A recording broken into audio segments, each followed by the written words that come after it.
¿Qué tal? Muy buenos días. Eh, es un gusto nuevamente estar con ustedes y poder compartir estos momentos que son de tanta bendición. Muy bien, pues eh, independientemente, evidentemente no estoy en el mismo lugar donde acostumbro a estar, por eso es que no tengo el micrófono que uso aquí. Y bueno, pero no importa, con que estemos en el lugar espiritualmente hablando que tenemos que estar, eso es lo importante. Espero que se grabe bien, espero que ustedes me estén ahora mismo escuchando bien.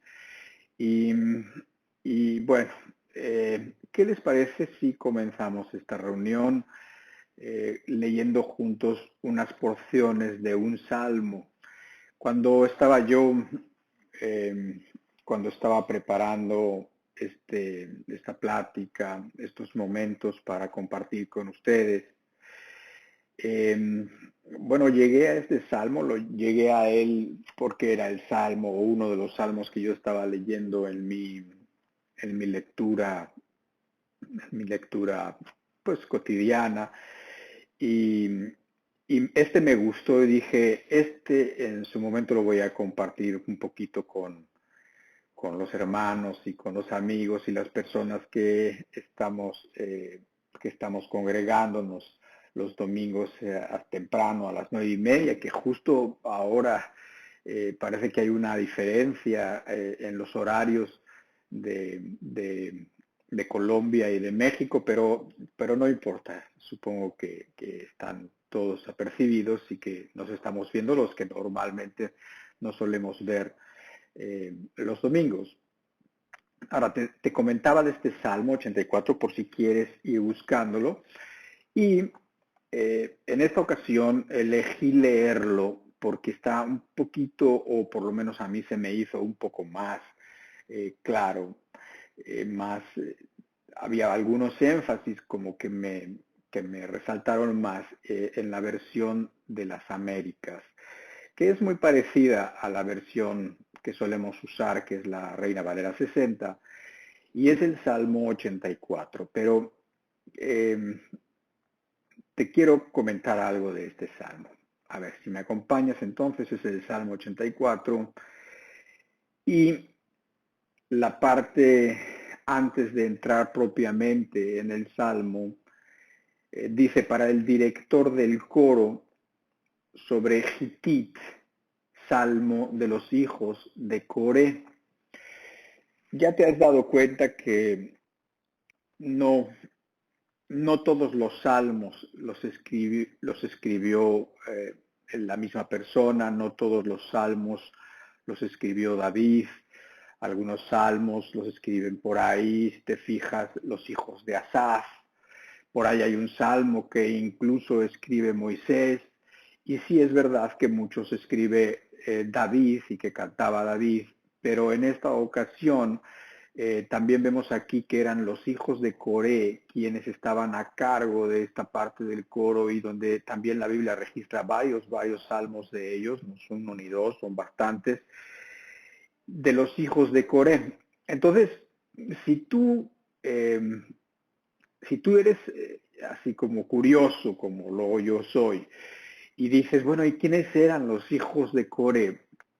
Te vas a dar cuenta que esos hijos de Coré vienen en la Biblia, vienen mencionados en el Antiguo Testamento y vienen mencionados en un contexto no bueno. ¿Por qué? Bueno, estos son los hijos de Coré, o sea, Coré viene mencionado en el libro de los Números, en el capítulo 16, y después vuelve a retomarlo en un censo que hace, porque Números, precisamente refiriéndose a los números, es porque hicieron un censo cuando en dos ocasiones en el desierto, en los tiempos de Moisés, y ahí se menciona también a Coré. El problema con Coré en el capítulo 16 de Número es, y lo vas a leer o ya lo has leído, que él junto con otros dos, Coré, Datán y Abiram, ellos hicieron una rebelión en contra de Moisés y en contra de Aarón. Pero esa rebelión que ellos hicieron es una rebelión que los llevó no solamente a morir y a que la mayoría de sus, o sea, la gente que estaba con ellos muriera y se los tragara literalmente la tierra. Realmente fue una rebelión que Dios cortó por lo sano. Dios se puso del lado de la verdad, se puso del lado de Moisés y entonces terminó con esa reunión mala, con esa rebelión y murieron todos estos. ¿Sí? Ahora, murieron también los familiares de Datán y de Abiram, pero sin embargo en el capítulo 26 puedes leer así, solamente si te fijas, que los hijos de Coré no murieron. Y de esos hijos, o sea, ese Coré de sus hijos, es los que vienen después de 400 años que habían sido, bueno, pues tenidos como descendientes, digamos, malditos, porque pues eran hijos de Coré, del que había levantado una sedición en contra de Dios y no los quería. Después de 400 años, ellos los ves ahora en otro lugar. Los ves eh, con los levitas, sí, pero los ves en los salmos, los ves llevando a cabo oficios que tenían que ver con el templo, con la casa de Dios, al lado de Dios, y lo que vamos a leer ahora te hace ver que estaban precisamente en la compañía de Dios, estaban con el Señor. Y eso, para mí, el haber de alguna manera descubierto esto, que bueno, pues mucha gente quizás lo ha descubierto, pero para mí es bastante novedoso el darme cuenta que estos no murieron, que los hijos de Coré, que es el mismo Coré que leemos en Números, no murieron, sino que es de estos tomó Dios pueblo para sí, para que lo alabara. No sé si me estás entendiendo, me imagino que sí. Entonces, de ser una descendencia maldita, de ser una descendencia que nadie quería, resulta que ahora están incluidos en la Sagrada Escritura y además están a cargo de los salmos, de unos cuantos salmos, y esto que dice, bueno, pues da evidencia de que nuevamente Dios elige a lo despreciado, Dios elige a lo que no es, Dios elige a aquellos que por herencia y por sus padres aprendieron muy malas cosas, pero sin embargo pudieron ser redimidos por Dios. Y entonces lees, ya con ese contexto, imagínate ese contexto, en donde sí puedes leer este Salmo 84 de una manera mejor, entendiendo por qué hay tanta gratitud en las palabras escritas y dejadas escritas por estos hijos de Coré. Dice el verso 1, cuán preciosas son tus moradas, oh Señor de los ejércitos. Anhela mi alma y aún desea con ansia los atrios del Señor. Mi corazón y mi carne cantan con gozo al Dios vivo. ¿Te das cuenta quién está diciendo esas palabras? Estás dándote cuenta quién dice tus moradas, tu presencia es preciosa, diciendo, mi alma desea, anhela con ansias estar cerca de ti. Luego vamos a brincarnos al verso 4 porque sigue en el mismo tono diciendo, cuán bienaventurados son los que moran en tu casa. Continuamente te alabarán. Cuán bienaventurado es el hombre cuyo poder está en ti, en cuyo corazón están los caminos a Sion, o sea, al templo de Dios, a la casa de Dios. Bienaventurados, dice, aquellos que en su corazón están los caminos de Dios. Y luego nos volvemos a brincar hasta el verso 10, dice, porque mejor es un día en tus atrios que 1000 fuera de ellos. Prefiero estar en el umbral de la casa de mi Dios que morar en las tiendas de la impiedad. Porque sol y escudo es el Señor Dios, gracia y gloria da el Señor. Nada bueno niega a los que andan en integridad. Oh Señor de los ejércitos, cuán bienaventurado es el hombre que en ti confía. Así que este salmo tiene todo lo que nosotros necesitamos para este día, para este tema que hemos estado hablando de la fe. y más cuando entiendes que lo están cantando personas que sabían que Dios los libró de un destino, que Dios los libró de una perdición eterna, y que entonces al estar cerca de Dios dicen: esto es lo mejor, no me interesa. Ya está hablando además alguien con un nivel de conocimiento, pues que eso es lo que nosotros también estamos buscando, en donde uno puede decir: mira, ya he probado las cosas que el mundo ofrece, ya sé que ahí no hay nada, no quiero nada de eso, prefiero un día en tu presencia, prefiero lo que Dios me tiene reservado. Eso es lo que mi alma realmente quiere, lo que mi alma realmente anhela con ansias. Entonces, bueno, pues creo que está muy adecuado para que empecemos esta reunión, para que en estas meditaciones acerca de los hijos de Coré, yo supongo, porque yo lo haría, supongo que tú irás después y te irás a buscar en Números capítulo 16, a ver qué pasó ahí, en esos tiempos del Éxodo, en esos tiempos con Moisés, y también luego busca en el libro, en el mismo libro de Números, el capítulo 26, y te vas a dar cuenta que hay una cláusula que dice: porque los hijos de Coré no murieron. ¿Sí? Todos los demás, sí, los hijos de Datán y de Abirán, sí murieron. 250 personas que se sumaron a la rebelión murieron todos, y de una forma terrible, de escarmiento, ¿sí? Pero los hijos de Coré no murieron. Y yo creo que nosotros somos, en un sentido, esos hijos de Coré que estábamos destinados a la perdición, pero que Dios hizo una cláusula y que dijo: no quiero que estos mueran, sino que tengan vida eterna. Y eso nos hace decir gracias y nos hace decir: aleluya, grande y bueno es nuestro Dios.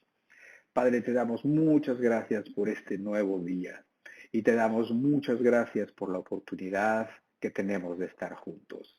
Y te damos muchas gracias por lo bueno que has sido con nosotros y cuántas veces lo has dejado clarísimo.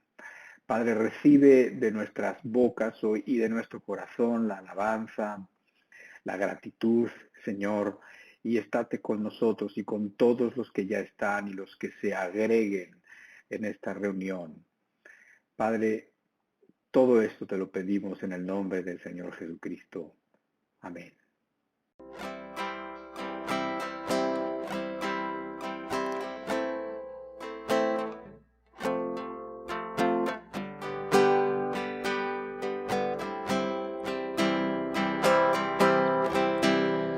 Alabad, siervos del Señor, alabad el nombre del Señor.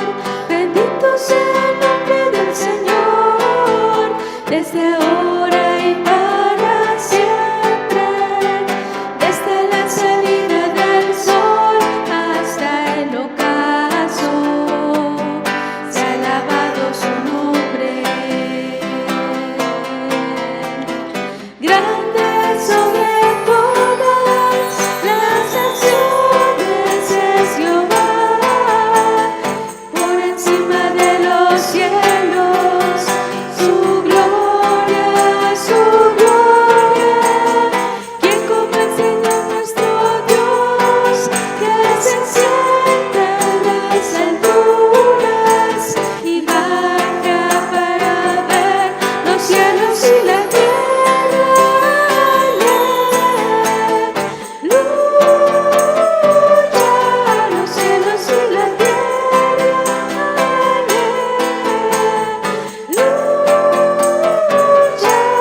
Jesucristo ya me liberó. Yo tengo paz y gozo en mi corazón, porque Jesucristo ya me liberó. Me liberó, de las cadenas, me liberó, de las cadenas, me liberó.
sido muy grande, Señor.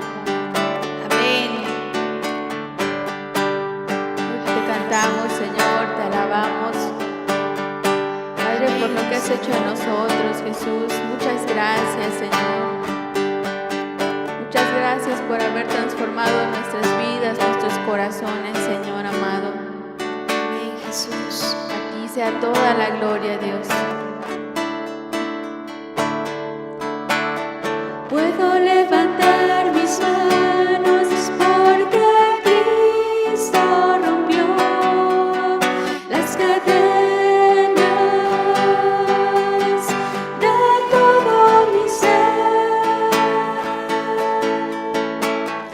Puedo levantar mi voz porque Cristo limpió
de mi Dios, para contemplar la hermosura del Señor, inquirir en su templo, en el templo de mi Dios,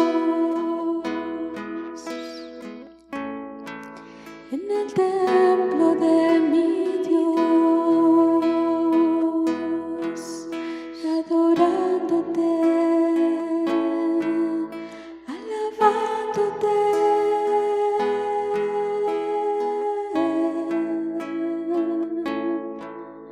Por siempre, por siempre, por siempre, darte honra, darte gloria, solo a ti, mi Señor, mi Rey, mi Salvador, mi Dios.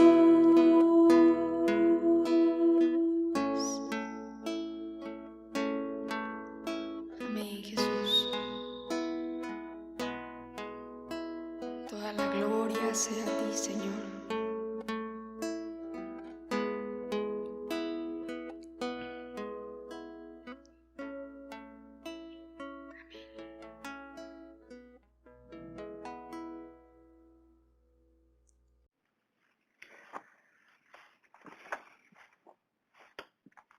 Pues muy bien, vamos a pasar a continuación a estudiar algo de la palabra de Dios y que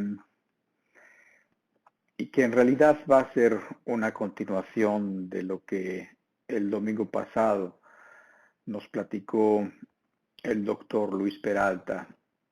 Si no estuviste el domingo pasado, si no has visto la plática del domingo pasado, te lo recomiendo mucho que lo hagas. Es una plática teológica, una plática profunda, una plática que te obliga a poner mucha atención. Y, hombre, en parte por eso, pero también porque cuando yo la estaba escuchando me daba mucho, o sea, me daba muchas ideas, me hablaba cosas muy importantes. Y entonces fue ahí que yo decidí hacer una pequeña, tomar algunos de los elementos de la plática de Luis Peralta, del doctor Luis Peralta, para que yo los pudiera de alguna manera ampliar, no como quien quiere mejorar algo, no, sino simplemente para poder abundar más en lo que a mí me estaba bendiciendo mucho en ese momento. Y eso es lo que vamos a hacer el día de hoy. No era mi idea original. Mi idea original había sido otra que muy probablemente la deje para la próxima semana y que creo que también puede ser muy importante hablando de este tema que hemos venido comentando ya bastantes semanas, que es la fe. Y la pregunta para la semana que viene, para que puedas anticiparla un poco, es, ¿qué tal si te preguntara a alguien, te dijeran, ¿tú qué crees que es mejor? Caminar con el mismo Señor Jesucristo, haber podido estar en aquellos días del Señor Jesucristo hace 2000 años, o crees que estamos en algo que todavía nos favorece más espiritualmente ahora, o estamos más bien, o sea, es algo que no nos conviene y que era mejor haber estado con Jesucristo, o es mejor ahora? Entonces, vamos a ver qué es lo que dice la Escritura y los porqués, y creo que puede estar muy interesante darnos cuenta de que en realidad, ya si te lo anticipo un poco, tenemos absolutamente todo para poder caminar muy bien por la fe en este tiempo que estamos viviendo. Ok, pero eso va a ser la semana que viene. En esta semana, hoy, voy a platicar un poco, voy a a tomar algunos de los puntos de Luis Peralta para que podamos profundizar en ellos. La verdad es que la plática, no sé si recuerdas, era la plática que decía que la fe verdadera, la fe bíblica, tenía tres componentes, tres elementos importantísimos. Y bueno, pues de eso vamos a hablar, ¿sí? Te quiero decir que conozco al pastor, el doctor Luis Peralta, desde hace muchos años, desde hace creo que más de 30 años. Y bueno, pienso que él está muy capacitado para platicarnos de la fe, precisamente porque tiene mucho tiempo caminando con el Señor, precisamente porque su fe, la fe inicial cuando se convirtió, fue una fe que ha ido madurando y que ha ido encontrando dificultades y victorias a lo largo de los años. Es una persona muy, muy valiosa. Yo sé que la gloria es obviamente para el Señor Jesucristo, pero siempre es bueno fijarnos en aquellos que caminan de una manera correcta. ¿Por qué? Porque en este mundo tenemos muchos ejemplos, no todos ellos buenos.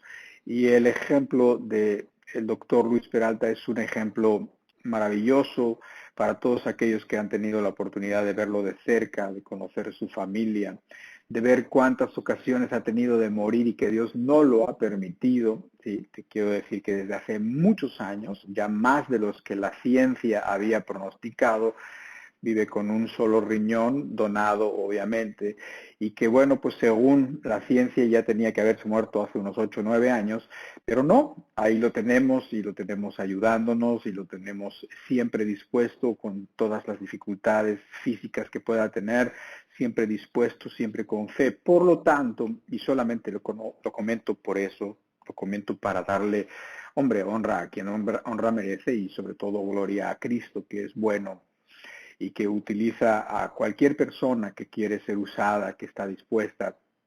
Pero creo que su caminar es un caminar que precisamente es congruente con lo que habla.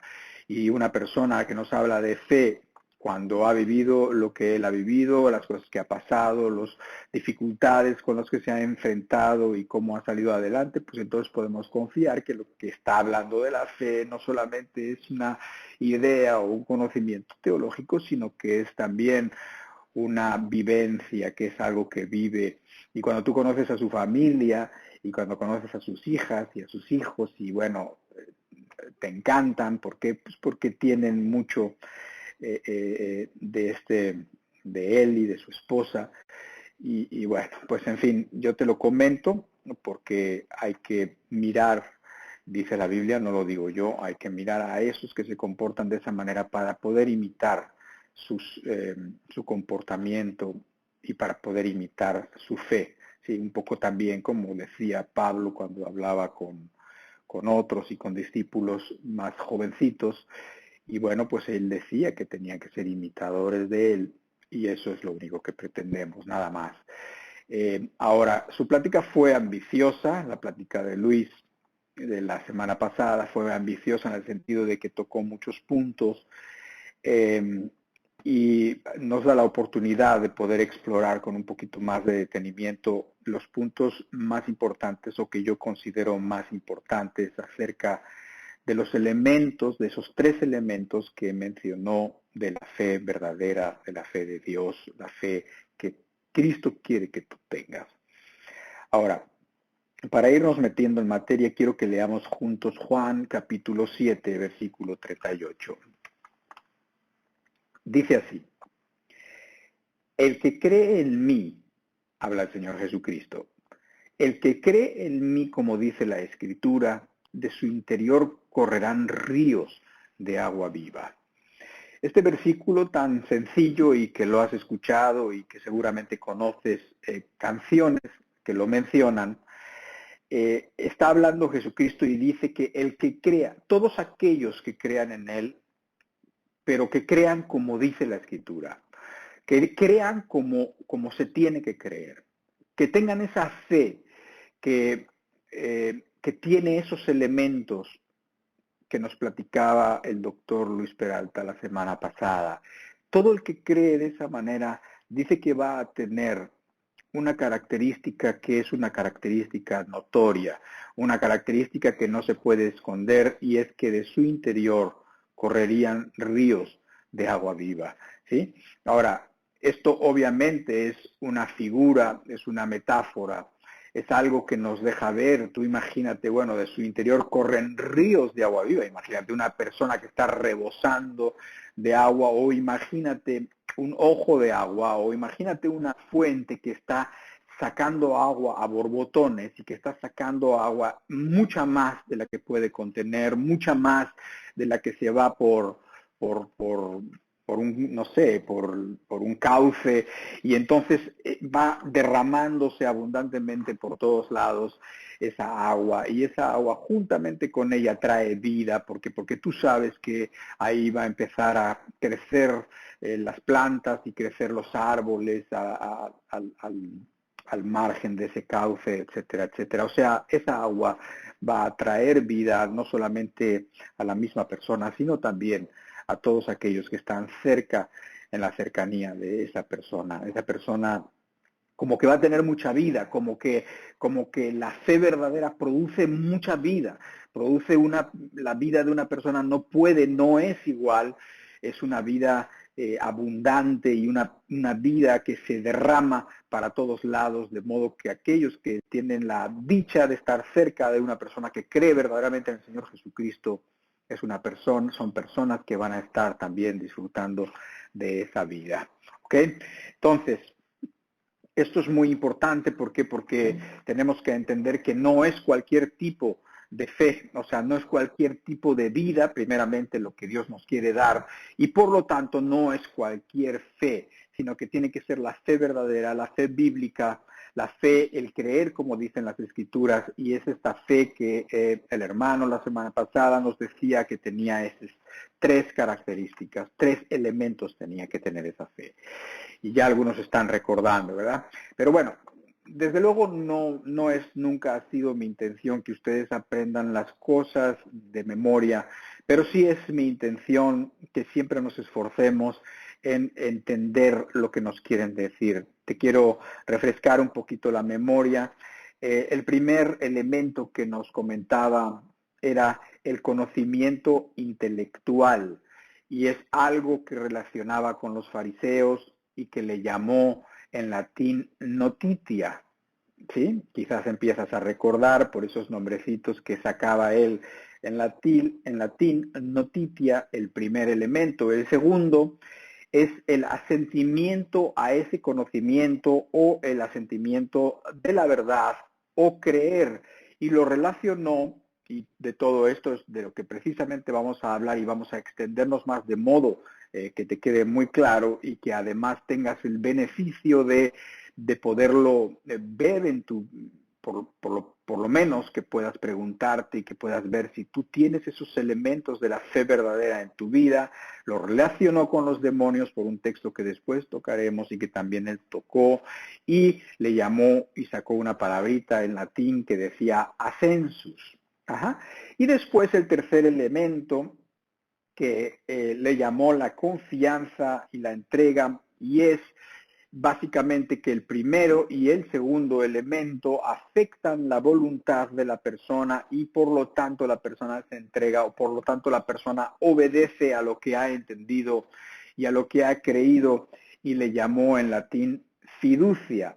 Y nuevamente, no me interesa que te aprendas estos nombres. De hecho, son nombres que a mí me dan gracia, no me parece, y lo digo de forma respetuosa, porque no lo sé, me parecen como me imagino que si hay algún escritor o alguna persona que está haciendo una novela en donde quiere expresar verdades, quizás espirituales, podemos pensar en un hombre sabio que tenía 3 hijos, específicamente 2 hijas y un hijo, y bueno, pues sus nombres me recuerdan a esto, ¿no? Una se llamaba Notitia, la otra se llamaba Fiducia, y el varoncito se llamaba Ascensus. Obviamente es una broma, obviamente lo digo con respeto, pero no es el interés aprendernos de memoria. El interés es que entendamos claramente qué significa y qué quieren decirnos cuando estos tres elementos los tenemos que evaluar en nuestra vida. Yo tengo un interés máximo en mi propia vida en evaluar si los elementos de la fe verdadera que alguien, que además te digo que era una plática teológica porque nos sacó fragmentos de escritos de varios teólogos del pasado, y me interesa mucho su opinión para evaluar en mi propia vida y en mi propia conducta. ¿Por qué? Porque, bueno, también la Biblia lo dice, ¿no? Examinaos a vosotros mismos si estáis en la fe. Entonces es algo que realmente es de nuestro interés, el evaluarnos y el evaluar nuestra fe. ¿Por qué? Porque por la fe es que podemos estar en pie, es por la fe que somos o podemos ser justificados, es por la fe verdadera. Es demasiado importante la fe, es demasiado importante la eternidad, demasiado importante como para que no estemos mirando a ver si es la correcta o no es la correcta. Pero vamos a ir una y otra vez más hablando en estos tres puntos hasta que nos queden muy claros por medio de ejemplos. Te decía que la primera era el conocimiento intelectual y que la relacionó, este primer elemento, la relacionó con los fariseos. Entonces, quizás nos haría bien entender un poquito, recordar a los fariseos. ¿Te acuerdas? Los fariseos eran ese grupo religioso que estaba en los tiempos del Señor Jesucristo, que sabían, que tenían conocimiento intelectual de muchas cosas que tenían que ver con Dios.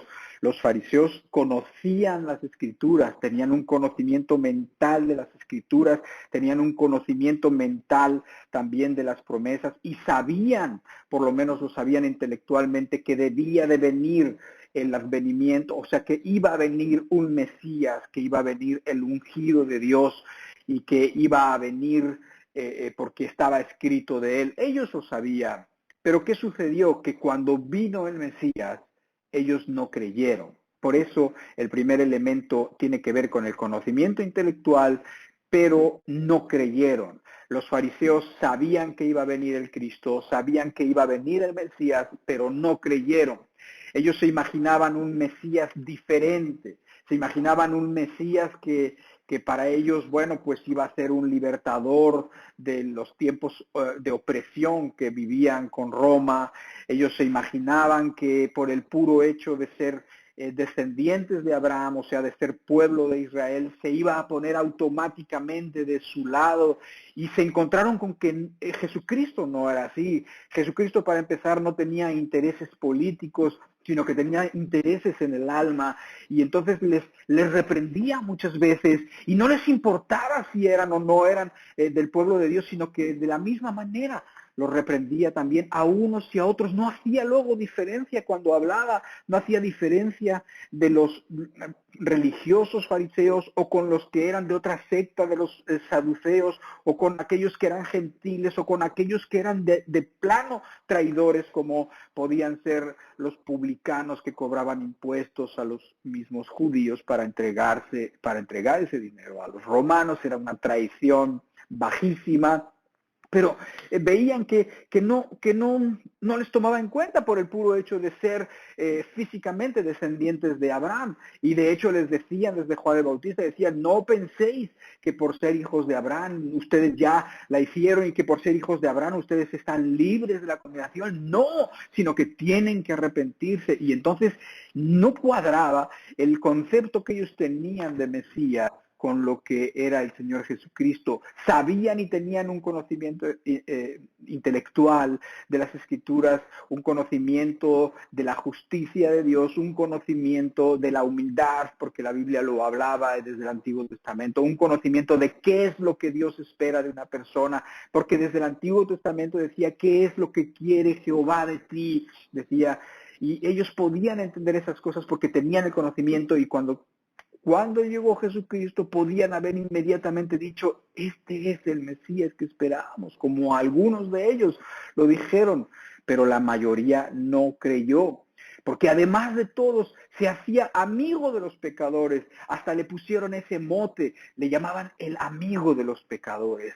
Bueno, para ellos eso era un mote ofensivo, peyorativo, pero sin embargo para ti y para mí, ese es un mote, ese es un nombre que pusieron al Señor Jesucristo con el cual nosotros nos identificamos y con el cual nosotros nos ponemos alegres. ¿Por qué? Porque precisamente vino a ser amigo nuestro, y no solamente amigo, sino Padre nuestro, ¿sí? ¿Por qué? Porque tuvo misericordia de los pecadores. Pero los fariseos no lo entendieron, no, o sea, sabían, tenían conocimiento intelectual, pero no lo creyeron, no creyeron que Jesucristo era ese Mesías, y por lo tanto no creyeron en él, y por lo tanto se perdieron, la mayoría de ellos, ¿sí? Entonces, ese conocimiento intelectual es un conocimiento, es un elemento de la fe verdadera que es necesario, pero no es suficiente, como no les fue suficiente a los fariseos el solamente conocer las Escrituras, el solamente conocer que iba a venir un Mesías, el solamente entender qué es lo que pedía Dios de ellos, sino que hay un segundo elemento que es cuando tienes ese conocimiento intelectual, pero después también hay una convicción, digamos, de que de esa verdad, hay un asentimiento de esa verdad, y este segundo elemento lo relacionó con los demonios. ¿Por qué?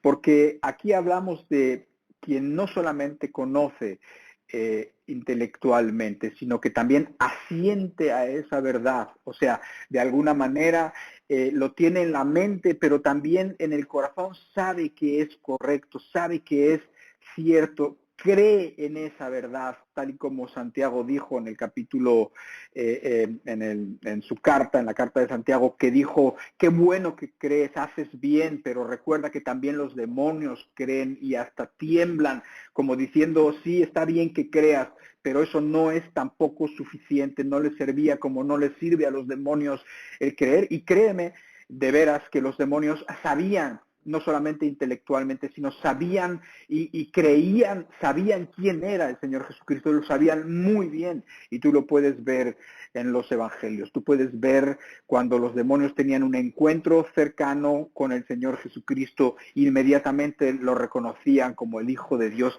y una vez incluso dijeron: sabemos quién eres, dijeron: sabemos quién eres, sabemos que eres el Hijo de Dios, ¿y a qué has venido? ¿Has venido a atormentarnos antes de tiempo?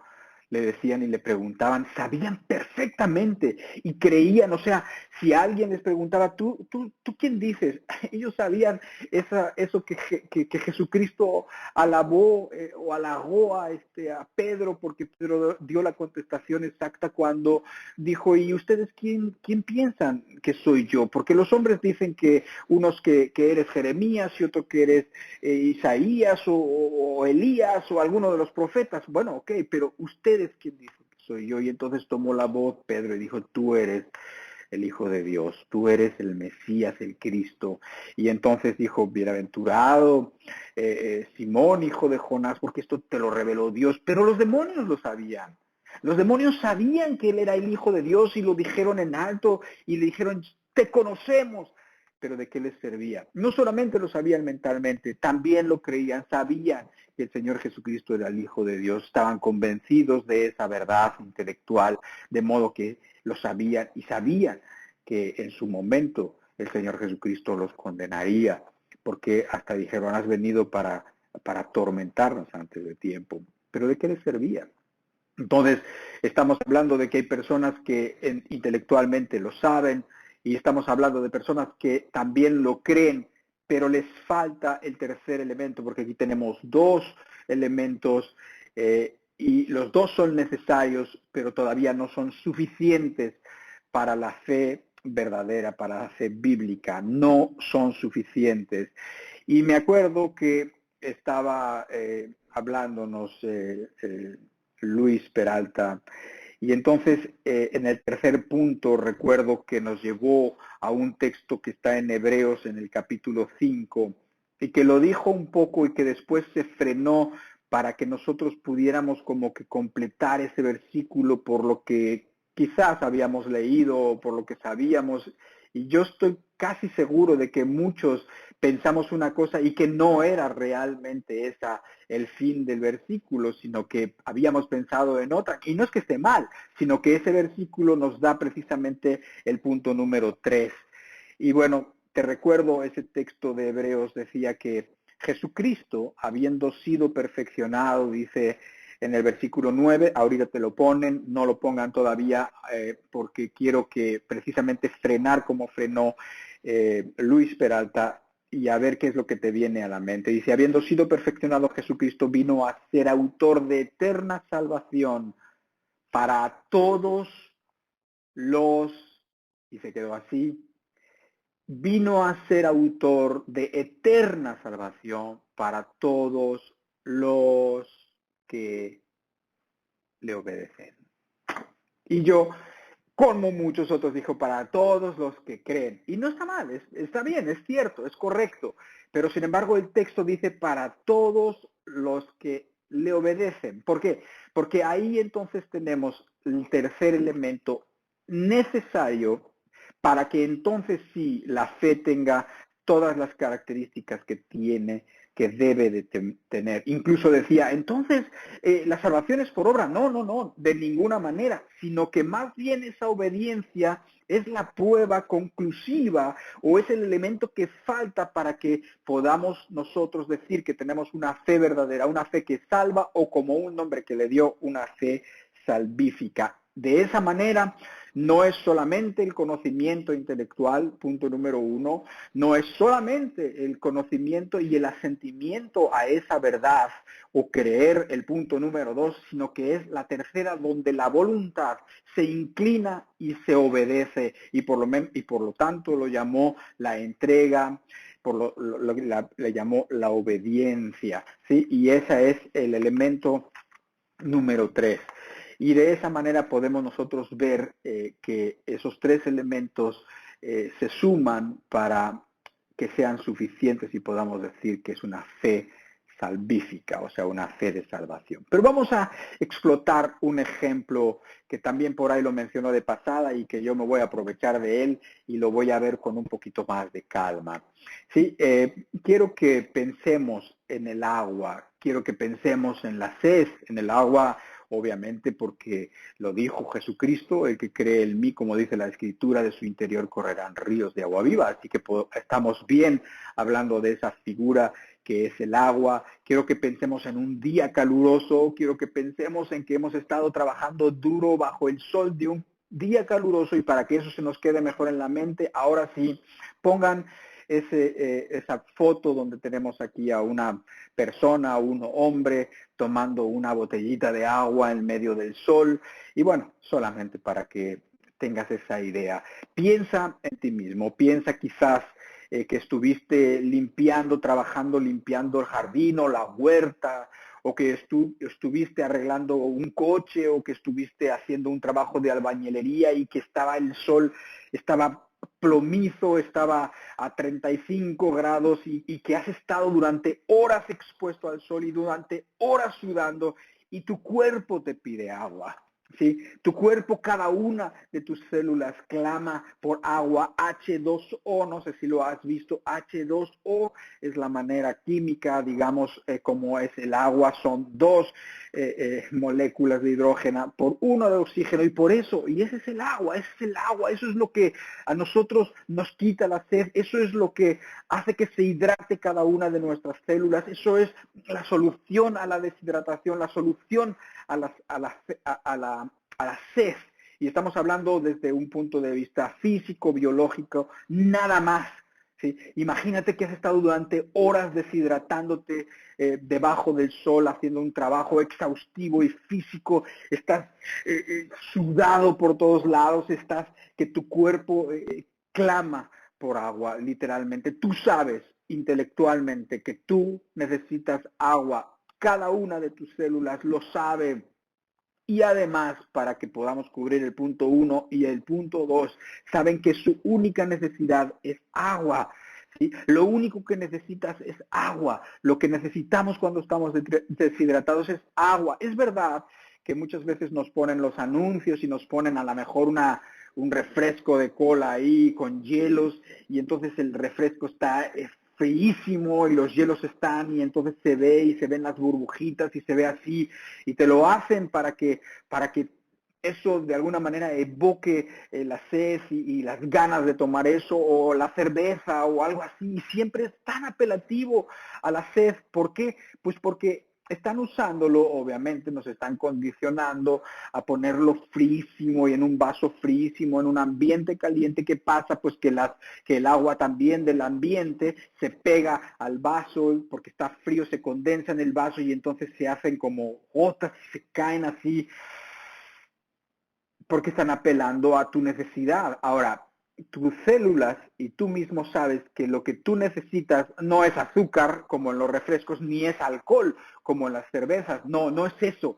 Eso solamente lo hacen los anuncios para de alguna manera manipularnos y hacernos consumidores. Pero lo que sí sabes tú mentalmente y lo que tus células saben perfectamente es que lo que necesitan es agua. El agua que está contenido en ese refresco es lo que realmente necesitan tus células, no el azúcar. El agua contenido en esa cerveza que te están promocionando es lo que tu cuerpo necesita, no es el alcohol, ¿sí? Es más, todo eso da asco a la hora de que cuando una persona tiene muchísima sed, no se le antoja algo dulce, no se le antoja algo dulce per se, o no se le antoja nada de alcohol. Lo que se le antoja es el agua, solamente que nos han condicionado. Pero lo que quiero decir es que tu cuerpo sabe y tu mente sabe que es agua lo que tú necesitas y solamente agua. ¿Me entiendes? Entonces, quiero decirte que una persona puede estar 20 o 30 días sin comer y no le pasa realmente nada a su cuerpo. Por supuesto, va a irse consumiendo, se van a ir consumiendo los carbohidratos, se van a ir consumiendo las grasas, e incluso se van a ir consumiendo las proteínas de sus músculos, de modo que va a quedarse flaco y sin fuerza, pero no se va a morir en los casos normales, si es una persona con salud normal. Pero si tú dejas de beber agua, te vas a morir pronto, te vas a deshidratar pronto dependiendo de dónde estés y no puedes y no debes hacer ese experimento. ¿Por qué? Porque el cuerpo sin agua no puede vivir por mucho tiempo, ¿sí? Date cuenta que tenemos aquí por ahora el punto número 1 y el punto número 2 ejemplificado con la sed y con el agua. ¿Sí? Tu cuerpo está convencido, tú estás convencido, sabes que lo que necesitas es agua y no thinner. ¿Has visto cómo es el thinner? ¿Has visto las botellas de thinner o de aguarrás?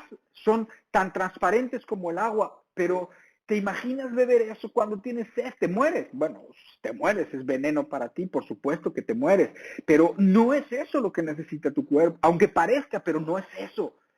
No se parece. O la ginebra, que es, la ginebra normalmente es transparente también como el agua, o el alcohol del 95 grados es también transparente como, pero no es agua. Eso no es lo que necesita tu cuerpo. Tu cuerpo necesita agua, H2O. Eso es lo que necesita. No importa que sea transparente, no importa que sea líquido, lo que necesita es agua y solamente agua. Eso es lo que necesitas. Y este es el punto número 1 y el punto número 2. ¿Y cuál sería el punto número 3 que nos está faltando? ¿Cuál sería el elemento número 3? Que vayas ahí donde está el agua. Que vayas y que tomes el agua. Que vayas al manantial, si estás en una montaña y vayas al manantial.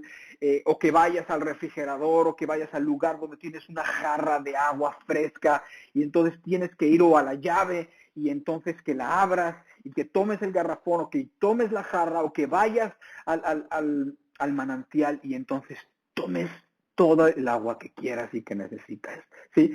Que tú sepas que necesitas agua, que tus células estén convencidas y asientan y digan sí cada una de ellas de que necesitas agua. Eso es necesario, sí, pero no es suficiente.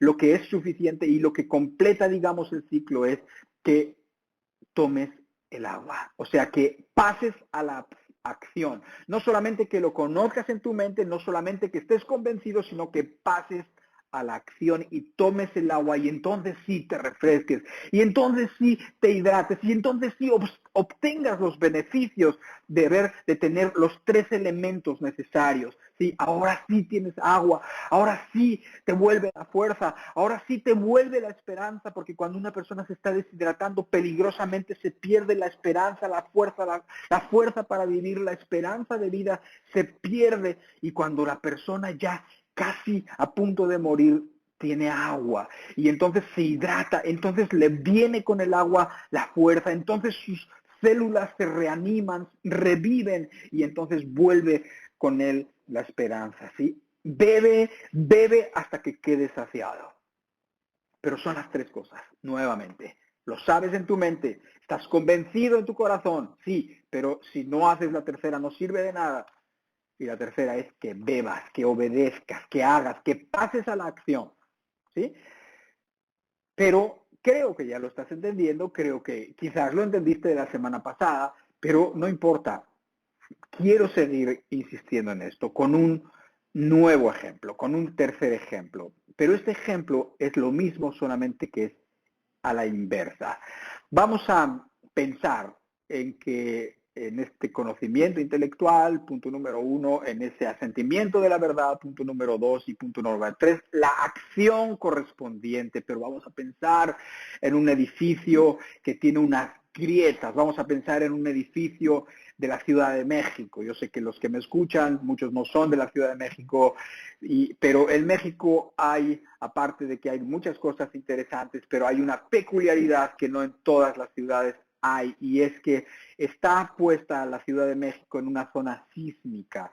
O sea, en una zona donde frecuentemente hay movimientos sísmicos, muchas veces no te das cuenta porque es común que haya, o muchas veces son de baja intensidad, por lo tanto no te das cuenta, pero hay veces que no son de baja intensidad, hay veces que son movimientos sísmicos importantes y que entonces hay edificios que se pueden caer, hay edificios amenazados o edificios mal construidos o edificios ruinosos que se caen en esos movimientos sísmicos, y eso pasa frecuentemente, pudiéramos decir. Y digo frecuentemente porque hay personas que jamás en la vida han sentido un movimientos sísmicos. Hay personas de donde yo originalmente soy, de España, que jamás en la vida han sentido que la tierra tiembla, nunca en la vida han sentido qué sucede cuando un edificio se está moviendo, nunca han escuchado el ruido del tronar de los cimientos o de las vigas, nunca han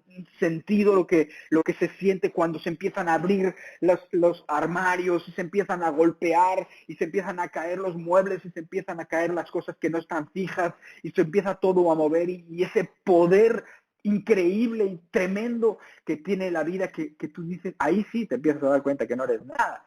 O sea, un terremoto puede ser una cosa muy saludable, hablando del alma. Para una persona soberbia puede ser una enseñanza increíble que Dios le da. Una persona soberbia está en medio de un terremoto, nunca había estado, está en medio de un terremoto y se siente la cosa más insignificante, la cosa más débil del mundo, porque el terremoto es todo, porque el terremoto no hay fuerza para poderlo evitar. Sabes que si la tierra se abre, sabes que si se cae la casa encima de ti, no vas a sobrevivir, o solamente un milagro lo lograría, ¿verdad? Pero que sucede que efectivamente, bueno, pues aún eso puede ser algo saludable para el alma de una persona. ¿Por qué? Porque se da cuenta de que somos polvo, se da cuenta de que no somos eternos, se da cuenta de que no somos fuertes ni poderosos. Ahora pónganme esta foto, que es precisamente un edificio que está en una de las colonias que normalmente suele ser afectada cuando hay sismos, en la colonia Roma.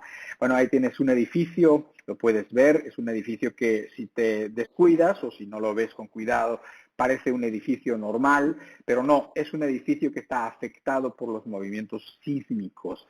Tú imagínate que tú eres la persona que vive en uno de esos departamentos que tú estás viendo.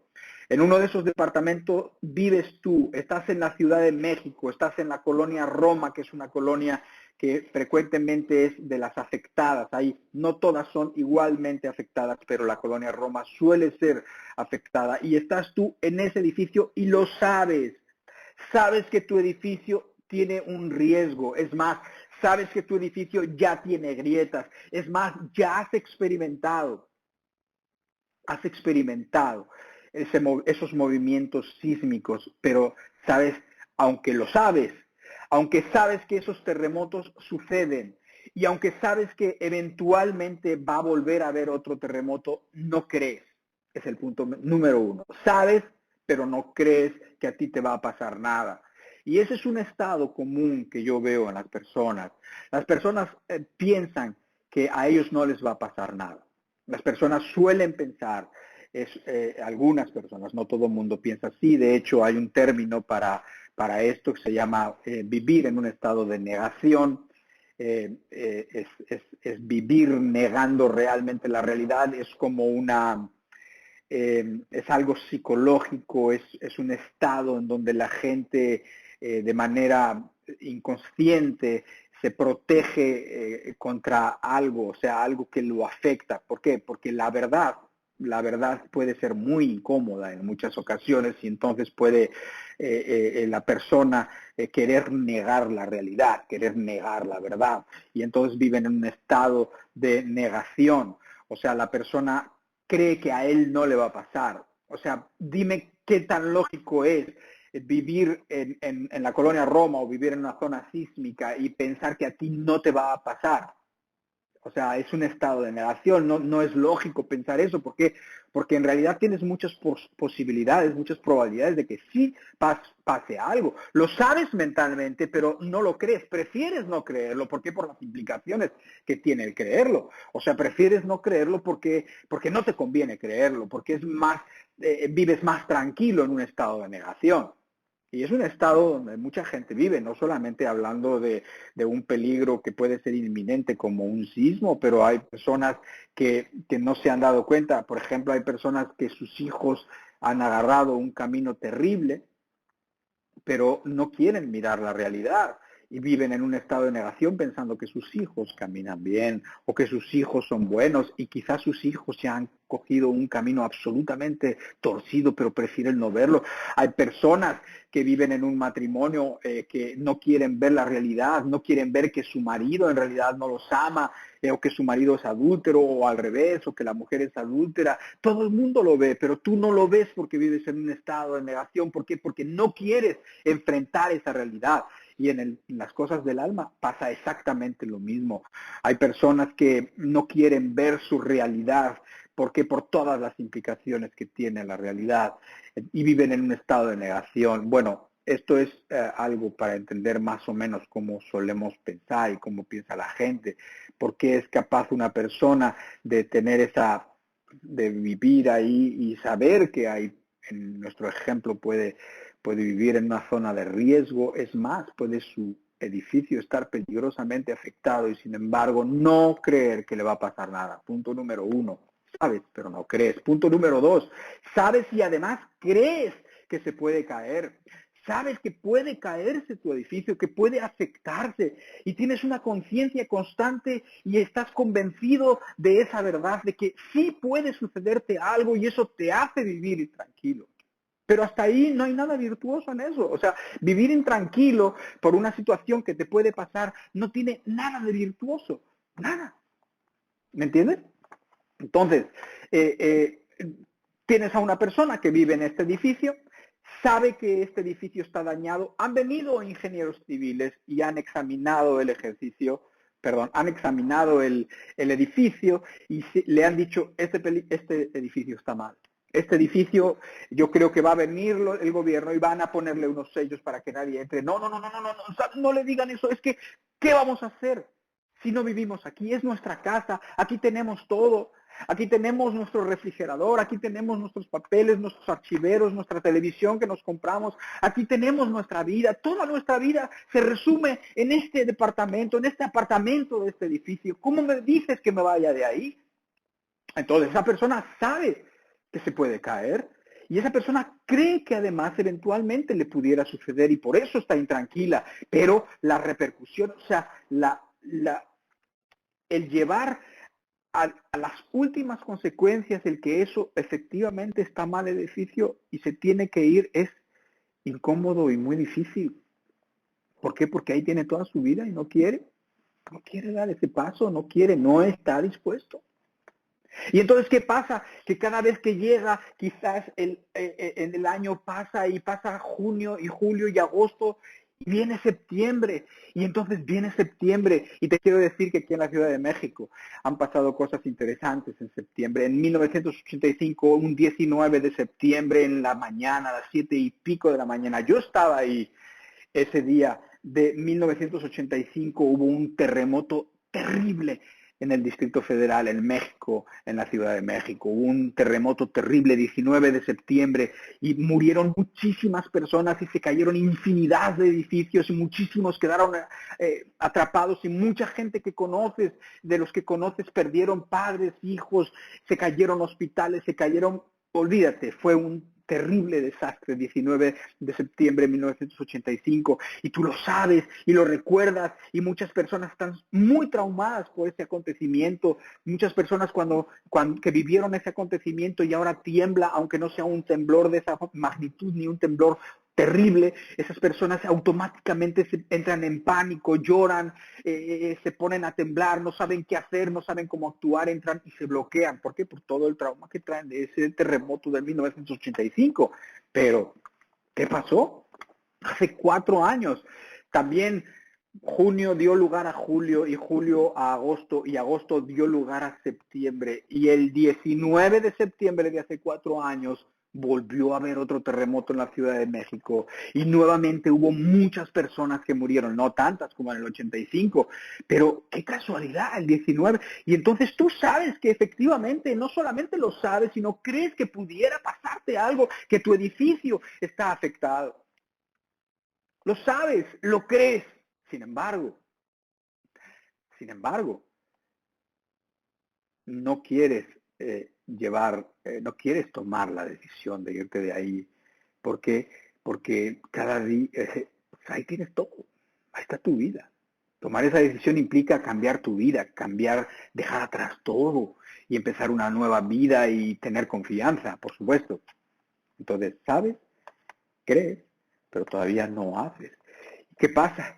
Que el año pasado quizás o este año pasó el 19 de septiembre y estabas temblando a ver qué sorpresa te iba a traer este año el 19 de septiembre y estabas temblando y estabas discutiendo dentro de ti si te cambiabas o no te cambiabas, si dejabas o no dejabas ese lugar, porque mirabas las grietas, llegabas de trabajar y veías las grietas y decías, ay Dios mío, Señor, que no pase nada, pero no dabas el paso y llegó el 19 de septiembre y estuviste temblando y preferiste no estar en el edificio y te dormiste el 19 de septiembre y no pasó nada.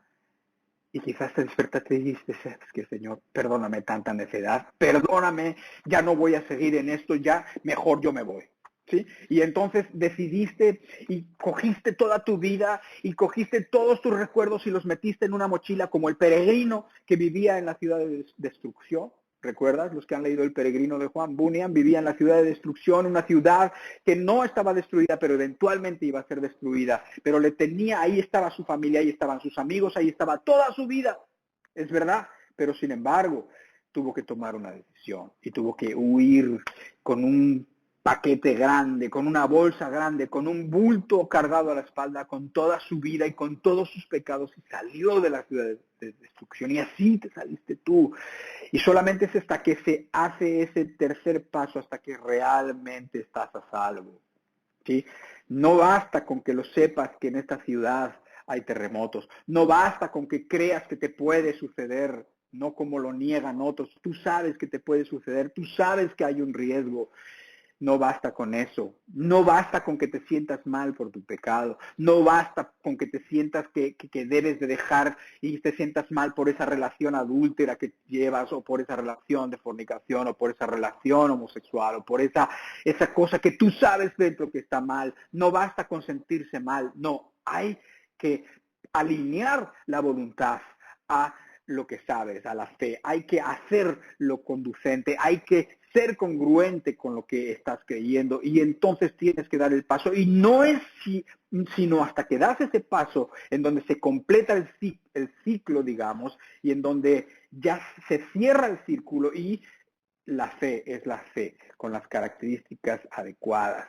¿Sí? Es la fe que salva, la fe salvífica, la fe que tiene los elementos correctos. Ese es el peregrino saliendo de la ciudad de destrucción y tomando el camino, es la persona tomando el agua, decidiendo, quitándose la sed, quitándose la necesidad. ¿Y dónde te va a llevar ese camino? Pues ese camino te va a llevar a Cristo, tú lo sabes, te va a llevar al único Dios verdadero, te va a llevar a que esa vida que tienes y que te pesa, Dios te perdone los pecados, todo lo que sabemos. Pero tienes que dar los pasos, tienes que hacer lo que tienes que hacer, ¿sí? Yo sé que eso de hacer lo que tienes que hacer parece un juego de palabras, pero no, lo digo porque cada quien sabe lo que tiene que hacer. Yo lo sé de experiencia personal. Yo sabía perfectamente qué es lo que Dios me demandaba y tú sabes perfectamente qué es lo que Dios te demanda. Y hasta que no hagas exactamente lo que Dios te demanda, Dios no puede hacer lo que quiere hacer en ti, por más que quiera. Él ha hecho todo lo que en su mano está. Todo lo que Él ha podido hacer lo ha hecho a favor de nosotros y ahora te toca a ti. Y si tú no lo haces, si tú no obedeces, si tú no cumples con ese tercer punto que es el fiducia que nos decía Luis Peralta, y que es cuando tú crees y te entregas y obedeces, te sometes, ¿sí? Es entonces cuando ya están cumplidos los tres elementos de la fe verdadera. Y te quiero recordar una cosa más que nos hablaba Luis el domingo pasado. Solamente lo mencionó así y a mí me brilló, y no solamente a mí, porque estuve platicando con alguien más y me decía, a mí me gustó esto que dijo. Y esa parte que si quieres pueden poner el versículo que está en Gálatas capítulo 2, versículo 20, dice, con Cristo estoy juntamente crucificado, y ya no vivo yo, mas Cristo vive en mí. Y lo que ahora vivo en la carne, lo vivo en la fe del Hijo de Dios, el cual me amó y se entregó a sí mismo por mí. ¿Sí? Ese versículo, yo no sé si has tomado el tiempo suficiente, la importancia, si le has dado a ese versículo, la importancia que tiene. Y decía, si yo fuera el único habitante de la tierra, uno nada más hubiera, por mí vendría, por mí hubiera venido el Señor, por mí Dios hubiera mandado a su Hijo, porque aquí lo dice, el cual se entregó a sí mismo por mí, el cual me amó a mí. Es verdad que amó a todos, pero me amó a mí personalmente. Y cuando tú te apropias, tú te adueñas de esa fe, cuando tú tienes esa fe donde el amor de Dios, tú entiendes que fue por ti, tú entiendes que es para ti. Ajá. Es el amor que te mira a ti y solamente a ti, que está esperándote a ti, no a que se entregue tu mamá o que se entregue tu marido o que se entregue tu papá o tu hijo, no, sino que tú te entregues porque es a ti a quien te quiere salvar.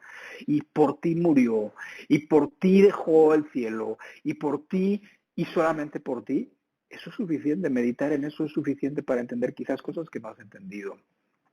Entonces, a mí me pareció, y estoy convencido, de que era importante retomar algunos de los puntos de la plática pasada, que era muy amplia en conocimientos, era muy amplia, y quería rescatar algunas de esas cositas que habían estado ahí, porque estoy seguro de que te pueden hacer bien entenderlo de esa forma un poquitito más llena de ejemplos, con ejemplos. Si son tres elementos, pregúntate si los tienes. Lo más importante es tenlos, porque cuando los tienes es cuando puede haber en ti esa fe que produce esa vida que leímos al principio en Juan capítulo 7. El que cree en mí, como dice la Escritura, de su interior correrán ríos de agua vida.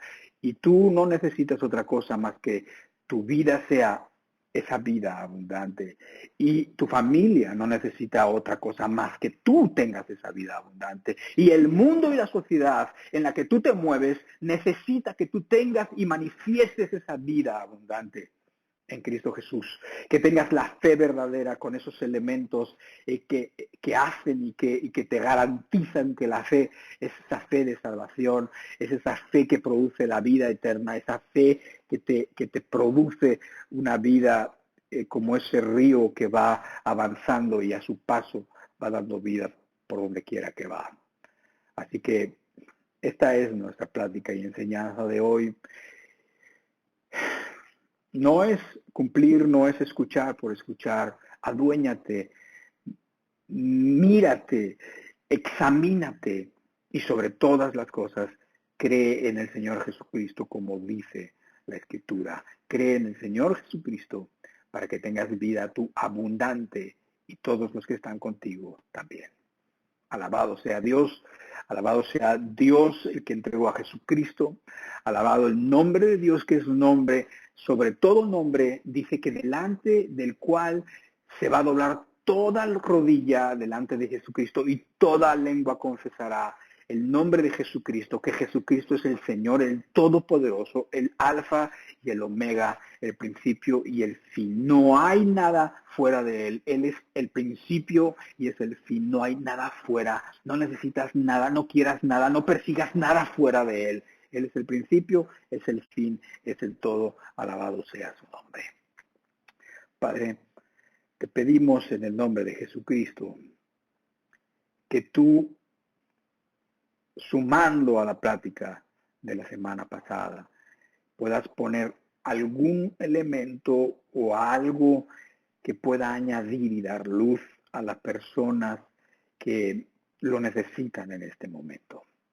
Te pedimos la gracia, la ayuda, el apoyo del Espíritu Santo para que haga viva la palabra, tu palabra, y para que la deposite en el corazón y para que esa palabra, semilla incorruptible de fruto, Señor, en el corazón de todos los que estamos aquí. Y te lo pedimos esto en el nombre del Señor Jesucristo. Alabado sea Dios. Querido hermano, amigo, persona que nos visitas, lo único que deseamos es que revises las Escrituras, que te preocupes por tu alma y que vayas a la fuente, única fuente de vida eterna que es Jesucristo. Vamos a vernos la próxima semana para seguir hablando de algo que sigue teniendo que ver con la fe y si Dios lo permite, nos vemos aquí dentro de 8 días. Cuídate, disfruta este día con tu familia, por favor, y dale gracias a Dios por cada una de las cosas que disfrutas. Haz un recuento, te va a hacer mucho bien y va a darle gloria a Dios el que tú lo hagas. Cuídate mucho, Dios te bendiga, te mando un abrazo, Dios te guarde, nos vemos la semana que viene. Bye.